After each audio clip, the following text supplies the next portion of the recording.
Time is a strange and powerful thing. We waste so much of it in our lives, but then we're always left wishing that we had more. It's said to heal all wounds, wait for no one, and only flow in one direction. But what if in the Yu-Gi-Oh trading card game there was a way to control it, and even manipulate its flow? Now what if I told you we could go a step further and weaponize it, bending it to your will to utterly devastate and crush your opponents? Well then I'd say we may have unlocked one of the most powerful weapons a competitive Yu-Gi-Oh format has to offer. Bet I've got your attention now, huh? Welcome to the first entry of a brand new series I've created titled Why It Ended Up on the Yu-Gi-Oh! Forbidden and Limited list. The title is pretty self-explanatory, but in this series I'll be doing the time traveling here and traversing the Yu-Gi-Oh! FNL list in search of iconic, powerful, and sometimes even strange Yu-Gi-Oh! Cards that players have often forgotten about. I'll explain the card's history, its core and best uses, and most notably, why it ended up being moved to either banned, limited, or semi-limited status. Monarch lovers everywhere, it's time to put your hands together and give it up for the original OG of the Gangrene Gang, because this video is all about Raiza the Storm Monarch. Now give it up as the original gangster monster takes the stage! Put your hands together for MC Demiurge Emma! Not bad. True that, Holmes. When an archetype is at a full year of competitive viability and prosperity, it's usually pretty hard to one-up or add to it in a significant way. But believe it or not, that's exactly what happened with this card. The Monarch theme was already well established in the Yu-Gi-Oh world way before we ever knew about Raiza, an archetype of level 6, or randomly in Zaborg's case, level 5, monsters who all had 2400 attack, 1000 defense, and devastating effects that would trigger upon being tribute summoned. These effects range from destroying an opponent's monster regardless of position, popping up to 2 of your opponent's spells and traps on the field, or ripping a card randomly out of your opponent's hand and potentially doing burn damage. Monsters, spells and traps, and even cards thought to be held safely in the hand. Monarchs would attack you from all different angles and pretty much had an answer for any scenario. It's no wonder Monarch variants like Gravekeepers and Apprentice spent most of 2006 battling other top meta decks like Cyberstein OTK and Chaos Return for meta supremacy. But little did we know, Konami was already hard at work turning up the heat for the next entry in the line of legendary emperors. 2007's core booster set for the spring season was Force of the Breaker, and it released one of the biggest blockbuster monsters of the entire year. Raiza the Storm Monarch was that blockbuster monster, and it was absolutely mind-blowing in terms of power. Just like its brethren, it came with the standard 2400 attack, 1000 defense, and powerhouse effect that kicked in when it was tribute summoned. As previously mentioned, Konami had already released 2 Monarchs that were specifically made with the intent of destroying either monsters or spells and traps. Having Raiza be able to pop both of either category would have made him incredibly versatile, but I'd argue that it would have came at the expense of his identity.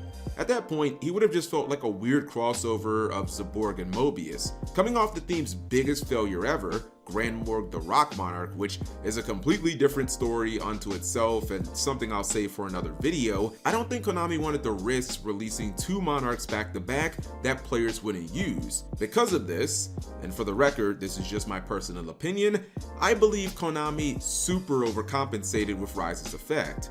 After being tribute summoned, Raiza's ability would let you target 1 card on the field and place that card on the top of its owner's deck. Those from the new school may be inclined to think, wait a minute, that doesn't sound all that strong, but keep in mind, we are talking about a time over 15 years ago, when the game was significantly slower. At first glance, yes, Raiza appears to be nothing more than a textbook example of a temporary solution to a permanent problem. Unlike Zaborg, Raiza didn't actually destroy the monster you targeted, meaning he didn't actually deal with the problem, not in a permanent way anyways. However, when you look at the bigger picture and consider things like momentum and tempo control, you'll understand that Raiza far exceeded anything Zaborg was capable of. Yes, Raiza didn't actually kill the opponent's monster, meaning that it technically could be used against you at a later time, but in exchange, it did something even more potent. It could turn your opponent's own monsters against them, metaphorically speaking, of course.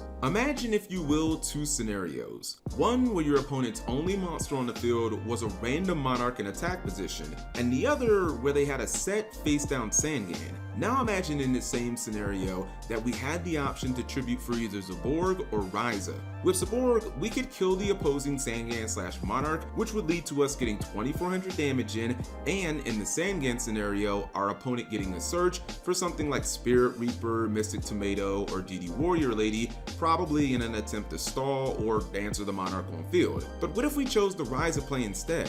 What if instead of destroying those monsters, we spun those same cards to the top of the opponent's deck? In doing so, we could still open their field up for a 2400 direct attack, achieving the same damage, but in this scenario, we'd also be doing something infinitely more important.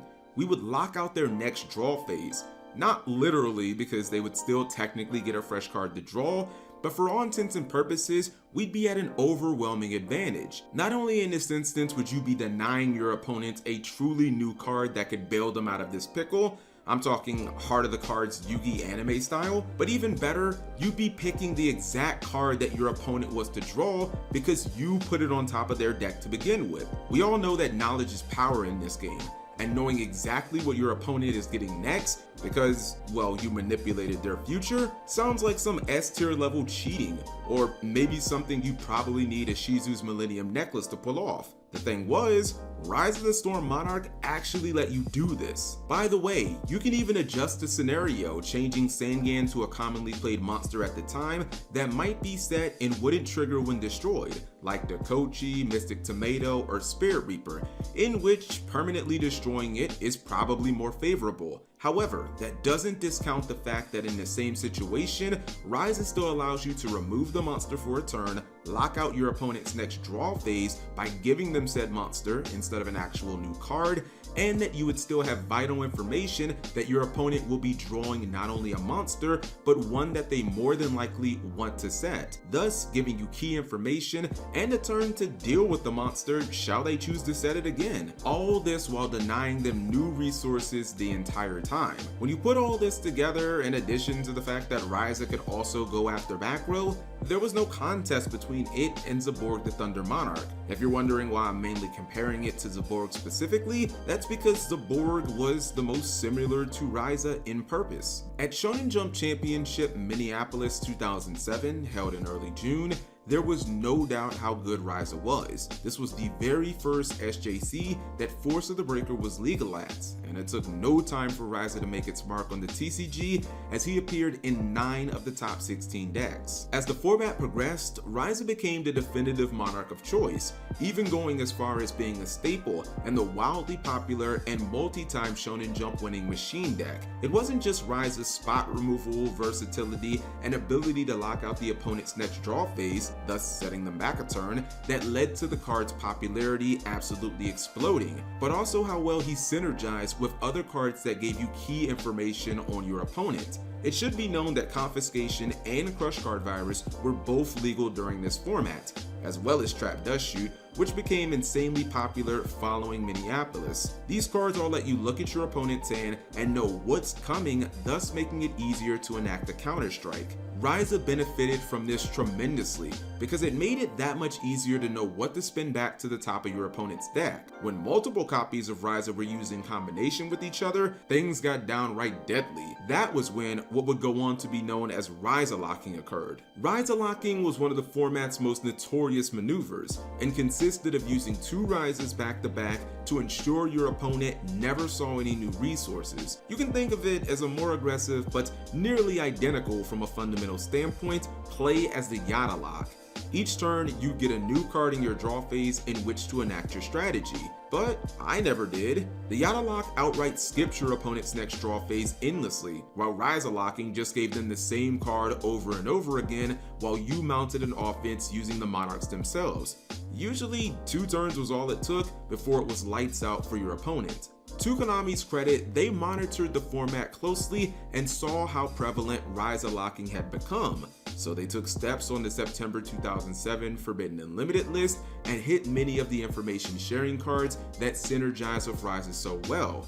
Confiscation was banned, and Trap Dust Shoot was moved to limited status. Konami also tackled Destiny Hero Malicious by putting it at semi-limited, which made tribute fodder a little less abundant in the game. Valid and solid measures. But unfortunately, Konami grievously underestimated the resourcefulness of its players. Ironically, all this did was make them adapt, and in doing so, they discovered the perfect partner in crime that made Raiza locking easier than ever: Phoenix Wing Wind Blast, a little known and very rarely seen trap card from Flaming Eternity that was about to set the Yu-Gi-Oh world on fire. Oh, that Wing Blast is great. That Wing Blast is great. So this is really what the deck tries to do, which is loop Wing Blast with some of the other cards, with like Raiza. Now we know he just drew Mirror Force, so there's no concern about that.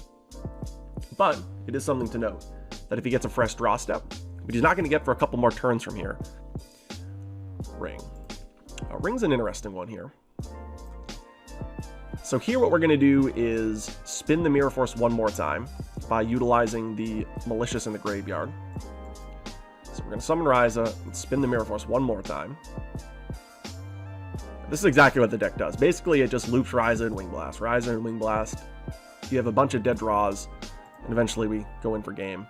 Wing Blast was a normal trap that, just like Raiza, let you target one of your opponent's cards, then spin it right back to the top of their deck. It did come at the cost of a discard, but thanks to Destiny heroes like Malicious, Disc Commander, as well as the occasional Treeborn Frog, we had a lot of fodder in the format. This now meant that players no longer needed multiple copies of the Monarch himself to Raiza lock the opponent, and that a copy of this highly versatile Wing Blast would do it as well. At the very first SJC of the new format, Shonen Jump DC, which I attended and was actually held on the University of Maryland campus in College Park, one Jonathan LeBounty showed off exactly why Raiza locking was still in full force en route to capturing the championship with this perfect circle Monarch build. Raiza and Phoenix Wing Wind Blast would go on and continue to see so much play throughout this format. Konami ultimately decided that the only way to deal with the Raiza locking issue itself was to see it head on. The March 2008 ban list saw the very first Monarch card on the list as they limited Raiza just in time for Phantom Darkness and Dad Return, where ironically the game largely became too fast for Monarchs in general, but I guess that's besides the point, as you could argue that Konami didn't have that information beforehand. Raiza spent years at limited status for the chaos it caused in 2007, which in my opinion is truly a testament to the card's power. After Yatagurisu, many thought that we'd never see a card like it ever again. A card that could let a player lock out the draw phase, effectively freezing time for their opponent and making them as helpless as a newborn baby. But that's exactly what Rise of the Storm Monarch did. A meta-defining card that truly turned all of us duelists into time wizards. And with that, we are at the finale to this Yu-Gi-Oh video. If you enjoyed it, or more importantly, you learned something, give the video a big thumbs up, or let me know what you thought in the comment section below. I thank you very much for watching as always, and subscribe for more videos like this in the future.